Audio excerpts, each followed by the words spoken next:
देर नहीं लगेगी, 24 घंटे नहीं व्यतीत होंगे और ऐसे दुख दे देंगे, जिससे दोनों का समान भाव रख करके ना दुख में तुम भूलो प्रभु को, ना सुख में फूलो, सीधे भगवत मार्ग में चल। पूरे जीवन की बात देखा है, भगवान के मंगल विधान में सदा सर्वदा सुख ही सुख है, इस बात को मान के प्रसन्न हो जाओ।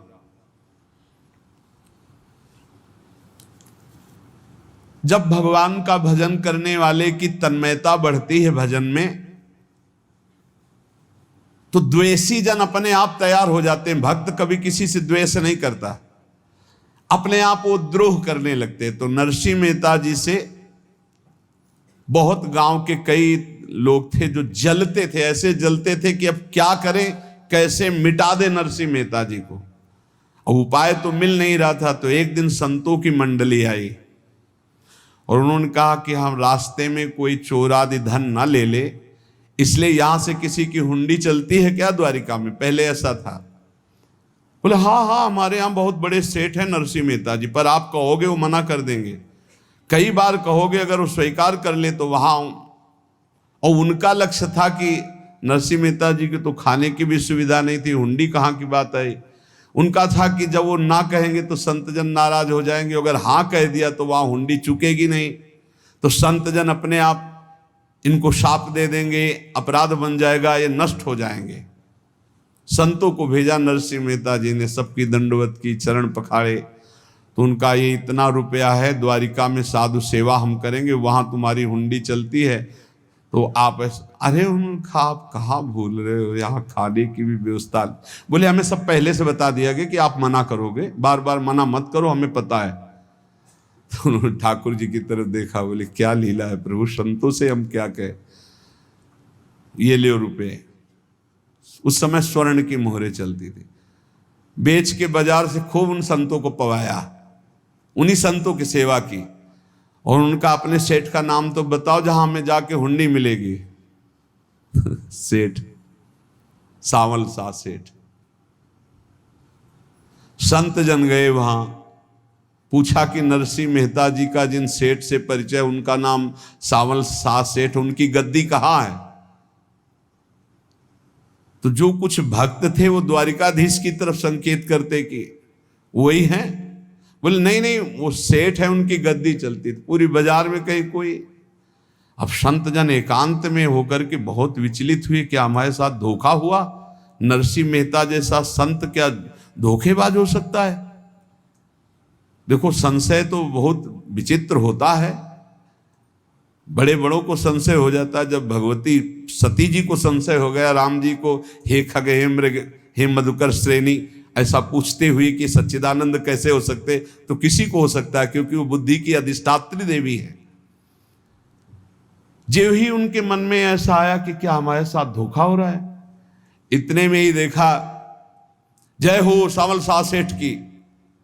वो कहा सावल सा सेठ, तो देखा बढ़िया मुनीम जी उनके साथ, और सेठ बस्ता लिए हुए मुनीम जी, सरकार इधर से चलो। तो उनका सावल सा सेठ आपका नाम है? संतों ने कहा। बोले हाँ। बोले नरसिंह जी? हाँ। बोले आपकी हुंडी आ गई है। हुंडी एक कागज में लिखा कि ये हमारे सेठ जी को दे देना। वैसे लोग मुझे माखन चोर कहते, कोई कुछ कहता है, लेकिन आपने सेठ बना दिया। जब आपने सेठ बना ही दिया तो आप कभी परवाह मत करना तुम, और ये सेवक आपकी सेवा में सदैव तत्पर है। भगवान ने ऐसा लिखा। जो भगवद आश्रित है, एक बार ये चलता रहता है, जो संत जन होते हैं उनके विरोधी अपने आप बन जाते हैं, किसी से कोई मतलब नहीं, अपने आप विरोधी बन जाते हैं। कबीरदास जी का पूरी काशी में यश था।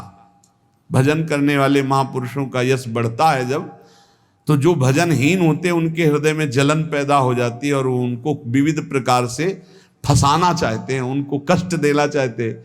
तो कबीरदास जी के यश को धूमिल करने के लिए कुछ ब्राह्मणों ने एक रचना रची, मूड़ मुड़ा के कबीरदास जी के शिष्य बन करके पूरी काशी के सब आश्रमों में निमंत्रण दे आए। कल भंडारा है, संत सेवा है, सबने स्वीकार किया। कबीरदास जी अपनी दिनचर्या करके निकले तो संत मंडली आने लगी। बोले कै बजे सेवा है? साधु सेवा। बोले कौन सी साधु सेवा? बोले कल आपके शिष्यजन निमंत्रण दे के आए, पूरी काशी के सब संत आ रहे हैं। कबीरदास जी ने कहा यहाँ तो एक की भी व्यवस्था नहीं, पूरी काशी के संत आ रहे। अच्छा समझ में आ रहा है, लीला बिहारी तुम लीला करना चाहते हो। गए अपना निकल गए गंगा किनारे, एक झाऊ के नीचे बैठकर अपना भजन ध्यान में मगन है। 11-12 बजे तो उन्होंने देखा संतों की मंडली, अब काशी तो बहुत। कबीरदास जी ने देखा कि आश्रम की, तो बोले पता नहीं क्या होगा, चलो चलते हैं। तो ऐसे गमछा वस्त्र करके ऐसे डालकर मुंह ढक करके, वहां बड़ी बड़ी पंगत लगी थी। कबीरदास जी सबको पाओ जी पाओ। कबीरदास जी के रूप में स्वयं भगवान पाओ जी। कबीरदास जी ने कहा अच्छा जब स्वामी परस रहे तो हम भी बैठ के पा ले। तो जब उसी पंगत में बैठ गए अपना कपड़ा ढक करके, और जब मोहरे की दक्षिणा दे रहे थे सब लोग कि वाह कबीरदास जी ने आज तो साधु से। सबको जब कबीरदास जी के सामने आए तो ऐसे मुंह ढके, बोले देखो जो मेरा होता है उसे मुंह छुपाना नहीं पड़ता, मुंह ढकला नहीं पड़ता। लो दक्षिणा, तुम भी दक्षिणा लो। कबीरदास जी को कबीरदास जी दक्षिणा दे रहे, वो कबीरदास जी है भगवान, और ये पाले वाले कबीरदास जी है भगवान के जन। कभी भगवान अपने, अरे जमाने जोर लगा ले, कितना जोर लगाएगा, भक्त और भगवान का झंडा कभी न झुकने पाएगा। बिल्कुल चिंता शोक भय उद्वेग रहित जीवन भगवद आश्रित, तुम भगवान के मंगल विधान में सदा सर्वदा प्रसन्न रहो। अब ये विचार कर लो कि भगवान जो करेंगे तुम्हारा मंगल करेंगे।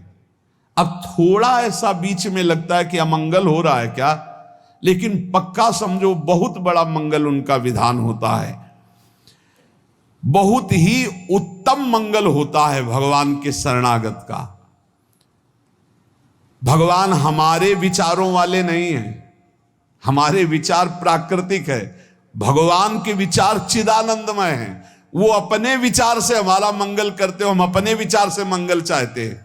भगवान के विचार से मंगल ही हमारा होगा, इसलिए कभी हमको चिंता शोक भय नहीं करना चाहिए। भगवान की ओर से कभी तुम्हारे लिए ऐसा विधान नहीं होगा कि तुम दुखी हो जाओ, बस तुम्हारी सोच हो सकती है, उसका परिणाम बहुत मंगल होगा। जगत की ओर से निराश हो जाओ, किसी से आशा मत रखो, फिर आप देखो आपका जीवन कैसा आनंद में व्यतीत होता है। ये जो जगत की आशा है यही दुख प्रदान करती, सच्ची जगत की आशा ही दुख प्रदान करती है। अगर जगत से कोई संबंध न रखा जाए और भगवत भाव में रहकर तो बहुत अच्छा जीवन चलेगा। अपने कर्तव्य का पालन करो, परिवार को भगवत स्वरूप मानकर पोषण करो, किसी से कोई संबंध मत रखो, कोई आशा मत रखो, यही अध्यात्म सिखाता है। अपने आप भगवत स्वरूप, सबका व्यवहार मंगलमय और आपका जीवन मंगलमय। अपने घर में ऐसे रहो जैसे किसी अतिथि के घर में रह जाता है, चलना है यहां से जाना है। कौन रहता है अपने घर में अतिथि की भांति? भगवान का भक्त। जाना है यहां से, अपनी प्रिया प्रीतम के पास जाना। ये हमारा घर नहीं है, यहां तो हम समय व्यतीत कर रहे हैं, अपनी आयु व्यतीत कर रहे हैं भगवत आराधना करते हुए। हमें जाना है प्रिया प्रीतम के पास। वास्तविक घर भगवान का धाम है हमारा, वास्तविक घर वाले प्रभु हैं हमारे। जो नित्य सच्चिदानंद भगवान के चरणों में अपने चित्त को समर्पित करता रहता है, उसको यह अनुभव होने लगता है कि बड़ी कृपा है हमारे ऊपर, भगवान की बड़ी कृपा है हमारे ऊपर। सर्वसमर्थ परम सुहृद भगवान ऐसे भक्त के ऊपर हर समय वरद हस्त रखे रहते हैं। ये केवल प्रवचन नहीं, सच्ची बात मानिए। ऐसे भगवान का वरद हस्त हर समय रहता है। जब भगवान की छत्र छाया में भक्त अपने को देखता है तो आसपास घोर विपत्तियों का भी समुदाय हो तो भी वो आनंद में मगन रहता है। हर हालत में आनंदित रहना ये भक्त का स्वभाव है।